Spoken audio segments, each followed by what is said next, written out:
What's going on, everybody? My name's Eli, and welcome back to my YouTube channel.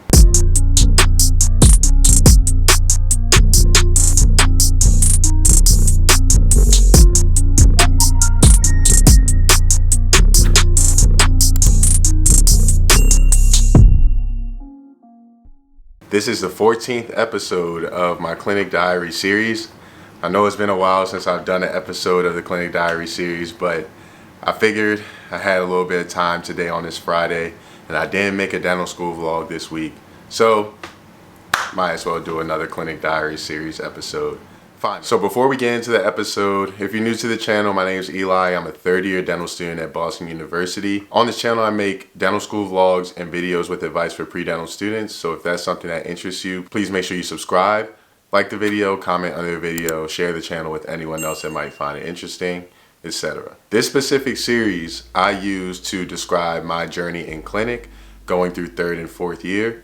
Number one, I think it serves as a good resource for the students that will follow behind me, because entering clinic is a daunting experience and people often feel alone, feel like they're behind, etc. So I think that documenting my experience in real time will help people further down the line, etc.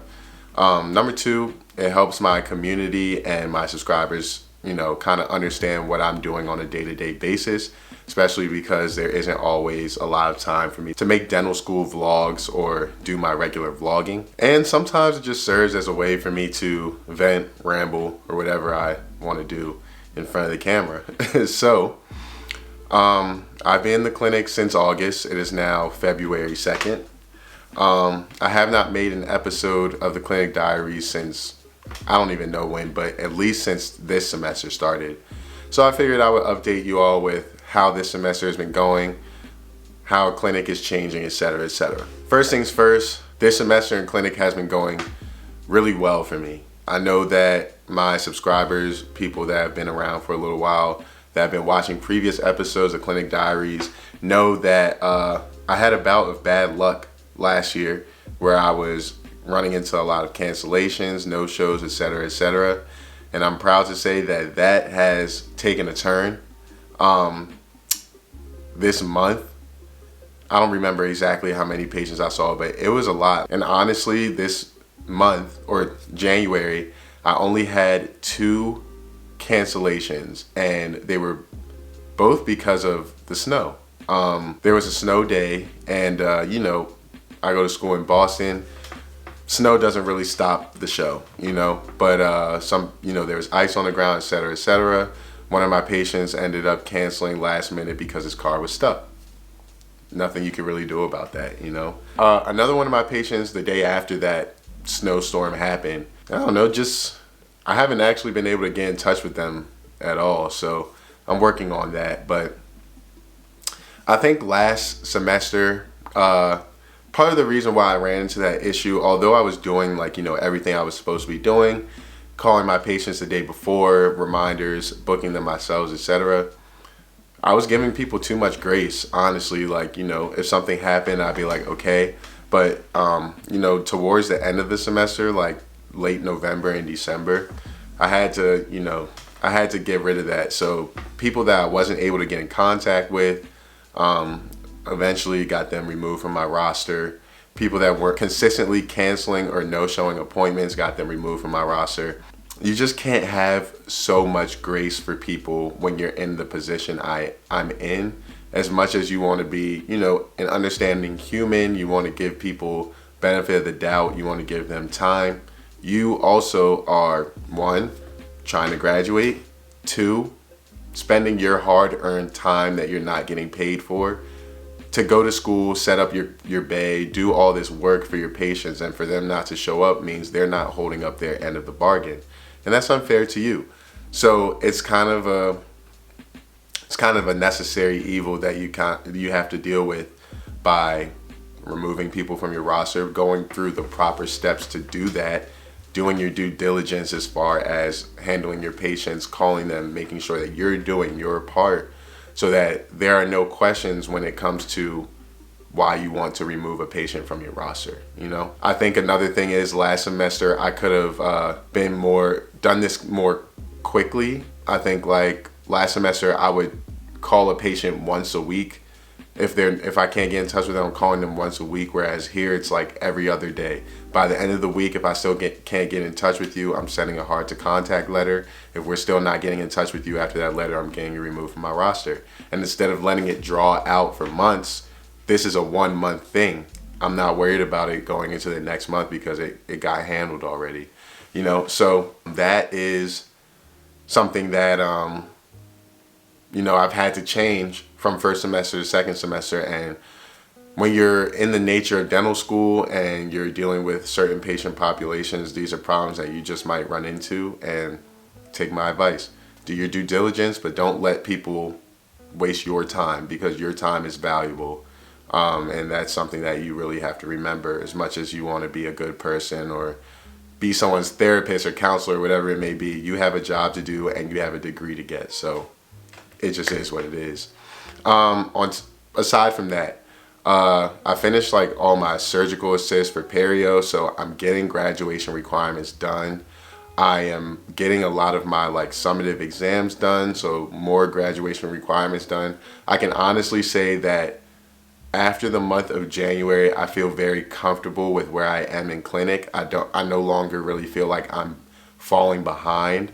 My patients that I have on my roster currently are all pretty great. I can't lie. Like, people show up. I don't feel the need to constantly call them the day before all the time. Because keep in mind, the school calls 2 days before.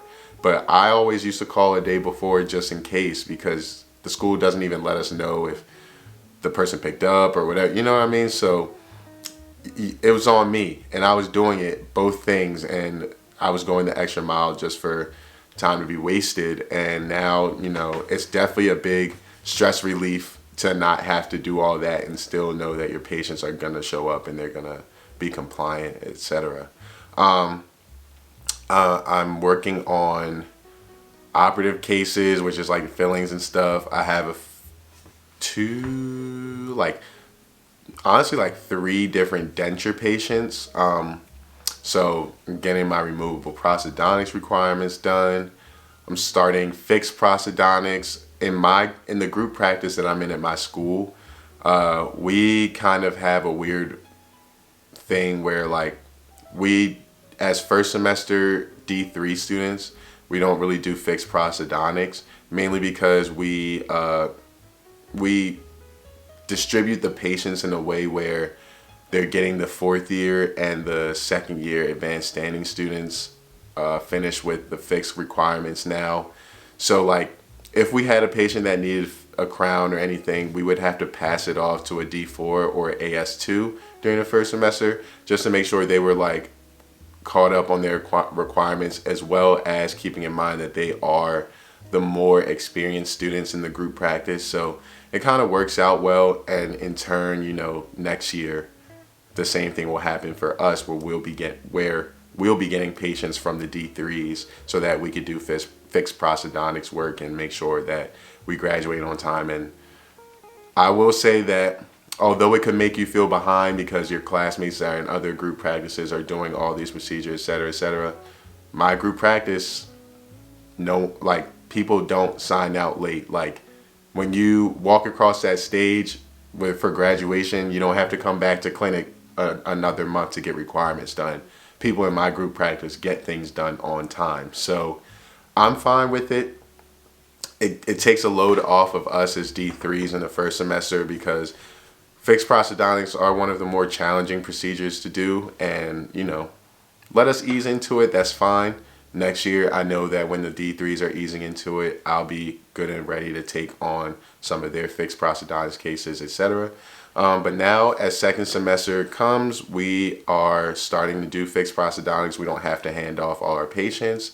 So I have a patient that I'll be doing 2 crowns on abutment teeth, which means the crowns that I'm doing are the teeth that are going to be holding down her partial denture.